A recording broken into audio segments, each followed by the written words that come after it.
sən mənim arxamda yağın.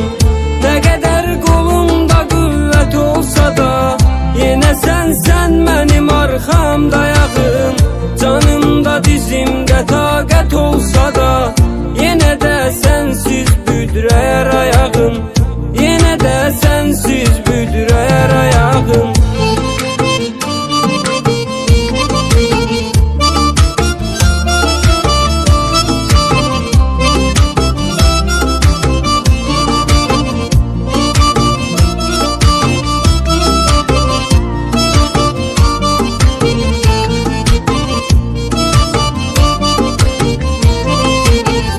Məni sən qoruyan təhlükədən, ədəbə, mərifətə təhrik edən, uzaq ol davadalaş mərəkədən.